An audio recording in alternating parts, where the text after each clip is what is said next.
Hello and welcome, my friends, to another video by Brian, Speaker for the Dead. So today we're going to talk about movies. We're going to talk about upcoming movies, movies that are currently out and stuff, and just kind of have a general discussion for what the movies mean to you now. Because when I was a kid growing up, the movies were special. I mean, when you got to go to the movies, it was a cool thing.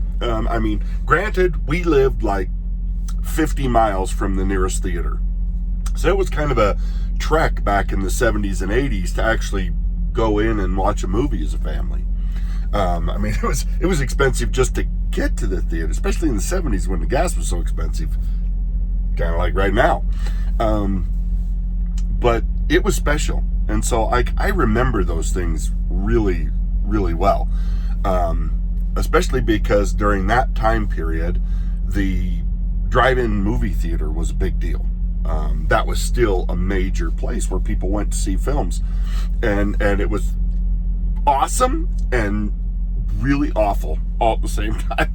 Because they used to give you this little speaker, it was about yay big, and you hang it in your window, and it had the sound quality of a single Walkman speaker. Now, I know you youngins aren't going to know what a Walkman is. So imagine a speaker that you would put in a set of headphones, except less powerful.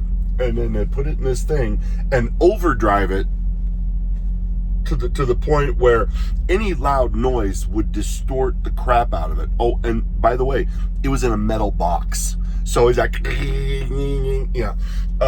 So if you could hear the movie, boy, you were doing good. I don't know if you guys had different experiences like that, and I'm over dramatizing just a little bit here. It wasn't that terrible, but it was close. It was close. But even then, I remember it. I remember going to see The Cat from Outer Space. This is back when Disney just made really cool, fun family films. Blackbeard's Ghost, and Star Wars. I saw Star Wars at the drive-in for the first time. Huge screen, sitting in the car as this giant spaceship comes up. Nobody had ever seen anything like that. I mean, it was such a new thing, and I remember that vividly. I remember movies being a big deal when I was younger. You couldn't wait to go with your friends, go with your family. You go in and save up your money and you get your popcorn, and it was a big deal. And now, because things have changed, you can basically have a theater experience in your house, and it's probably cheaper than going to the movies. I mean, if you go to the movies 10 times in a year, you probably more than paid for a giant big screen. Now, we're not talking a high super tech big screen, but you can get a big screen for what you could pay to go see a movie 10 times, or 10 different movies. So it's different. But I've always loved going to the movie theater. And having that experience and being in a group with other people and realizing that I am the only person laughing at this joke. That happens to me a lot because I have a really funny, weird sense of humor. And so it used to really embarrass me when I'd be like, and nobody else in the theater's laughing. And now I'm in my 50s and I just don't care. I'm having fun. And I don't care if the rest of you want to sit here like bumps on a stump. Sorry, that's your problem. But I loved going to the movies, and up until a couple of years ago, I still loved it. But now that experience has changed, and it's mainly because not that the movie theaters have changed. I mean, they have, but it's more that the movies themselves have changed. They're not good anymore. Movies that should be great films, something that everybody should want to go and participate in and see and have that group experience, nobody's drawn to them anymore. And it's all for different various reasons. The biggest of them being that Hollywood isn't really trying anymore. They're just phoning it in. They're spending buttloads of money on a visual spectacle that has no heart, no story. The characters are lame.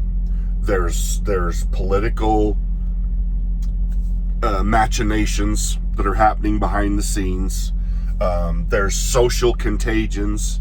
They're trying to push agendas through films, which, I mean, some films always did that, but they were clever about it. They made you think, even about something you didn't necessarily want to think about. It made you look at a different perspective. But now Hollywood is so in your face, so openly embracing evil and decadence and foulness that, like, you can't even call it a questioning thing. You just are instantly disgusted by what they're doing. And what's kind of made me think about this today is the new Masters of the Universe film. Now, as a 70s and 80s kid, growing up in the 80s, that's when He-Man was at its peak. He-Man was everywhere. And I didn't get to see a lot of He-Man because I lived out in the middle of nowhere and we didn't get that kind of, not a lot of people had access to satellite and stuff. Only the really wealthiest people around had access to satellite and could get more channels than 4. And it was like ABC, NBC, CBS, and PBS. And if you didn't, you kind of were out of luck on a lot of that stuff and stuff. But I still loved Masters of the Universe.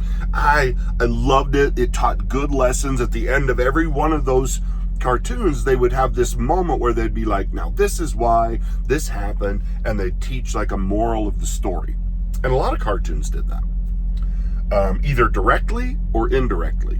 But it was all good based on regular, decent, average morality that everybody accepted as being normal morality, which is not the case anymore. Everybody wants to pretend they have some different morality that gives them excuse to do whatever they want.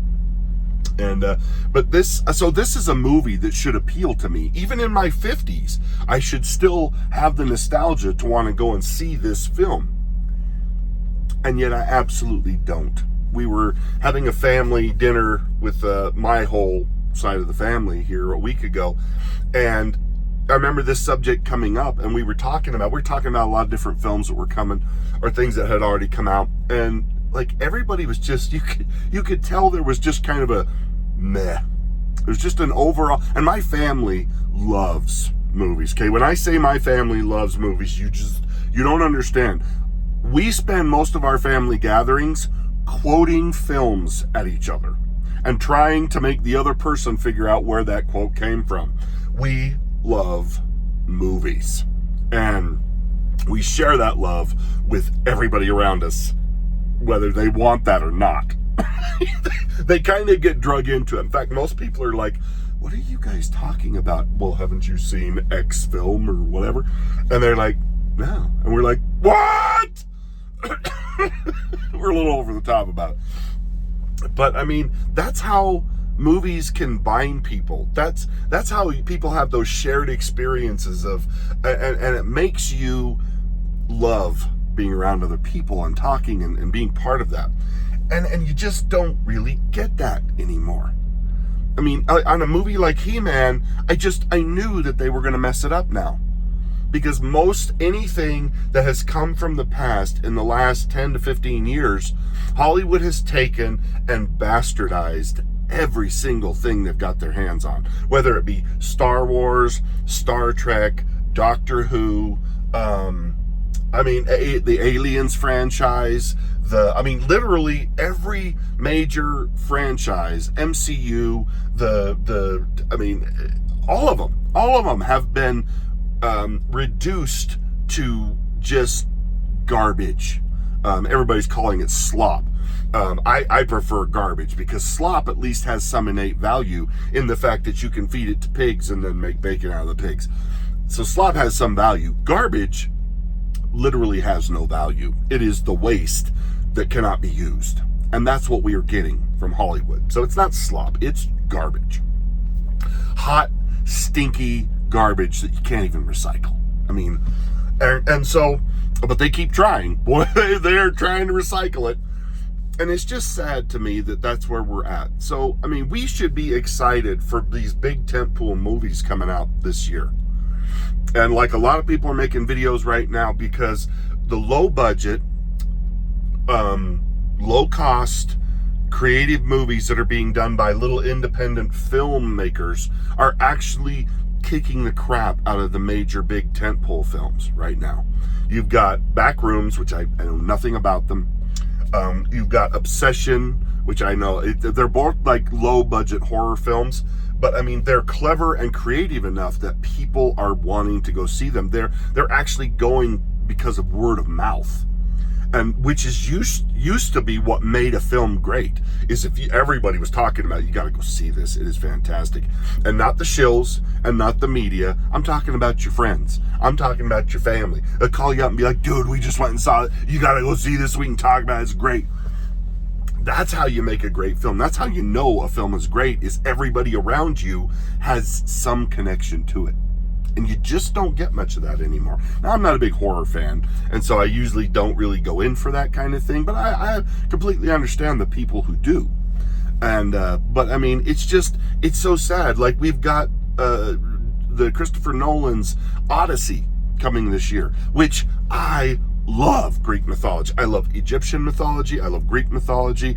I love all of those things because they're very interesting to me, to see how people built these ideas and these religions into their culture and stuff, and where that came from and why they believed what they did and stuff. I'm always fascinated by that kind of stuff, and so I always really loved those mythologies, and yet I could care less that this movie's coming out, because Christopher Nolan has capitulated to the Hollywood wokenistas, because he wants more Oscar nominations. He wants to be glorified by Hollywood instead of by the fans who have made him as popular and great as he is. We're going to get Dune Part 3, another film that I should absolutely want to go see. I should desperately be waiting for that movie to come out because I love Dune. I love the Dune series. I love the Dune books. My brothers love those things.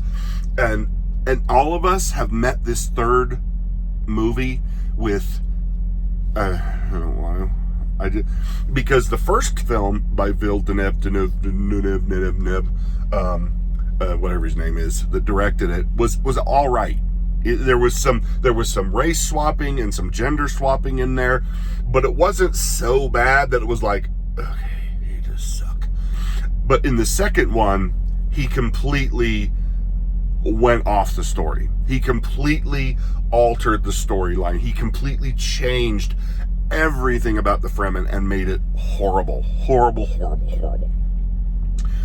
Beautiful, and that's what Hollywood does really well. They make these beautiful, cinematic, very, very, amazing scene kind of films that you should like, but you just can't because they're hollow. They're empty. There's nothing behind the visual spectacle. Or what is behind the visual spectacle is such a bastardization and betrayal of the source material that you can't enjoy it. You just sit there going, this isn't even close. Because I will give some leeway to directors and creators who are trying to bring something that was written in book form or some other medium, and they're trying to bring it to film. If there's a cartoon, they're trying to bring it to real life. You have to give them a certain amount of leeway because they're different, and you have to expect that. And so I don't expect perfection, but I do expect you to try. I do expect you to at least attempt to follow what the original vision for that creation was. And if you can't do that, just don't. And that's what we're getting. We're getting all of these modern adaptations that are nothing like what the original creator envisioned. We're getting the Odyssey without a single Greek actor in it. We're getting the Odyssey with Black Helen of Troy, which, had they went and found the most absolutely beautiful black woman in the world, I would be like, okay, I can see that. Because I think black women are beautiful. I think they're just as beautiful as white women. But the person that they chose, bless her heart, is not that person. I have seen convenience store workers in inner cities of our country that could blow that girl's looks out of the water. Bless her heart, but that's not you. You're not that person. And I'm sorry. You may be pretty, you may be a very, very nice person, but you are not Helen of Troy. There's a very, very, very specific description of Helen of Troy. And even if you don't want to go off the specific description, you still need to go after the absolute gold standard of beauty to make her realistic, to make her at least close. But I mean, all of these films that are coming out, they're all doing this. They're all more concerned about the awards and filling out the DEI quotas so that they can get considered for Oscars and stuff like that, despite the fact that Oscars do not translate to money, do not translate to the success of your film. You can win 1,000 Oscars and barely make the budget back on your film because your film was crap. And the only people who liked it were the meta psychopaths that are in their own head and up their own butt about, oh, this is so fantastic. It's like listening to one of those horrible people talk about a restaurant critic. And they're so into themselves and so up their own butt they don't even realize the work that went into the creation of that dish of whatever, and they're just sitting there crapping on it. I watched a film not too long ago that was about that, and I can't remember the name of it. It was really good. It has the guy that plays Voldemort in it, and he runs this very exclusive restaurant, and he brings all these rich people in, and they're just sitting there crapping all over everything that he has done as a chef. And he's a master chef. People come from all over the world to eat his food. And basically he ends up killing all of them because they're so disgusting. They're so up their own butts that there's nothing worthwhile left in them. And it opens up a lot of questions, moral questions, and you sit there wrestling with that. And that's what great movies do. I wish I could remember the name of that film. Ralph Fiennes is the guy that is the main character. So you can go look up his thing and then find that for yourself.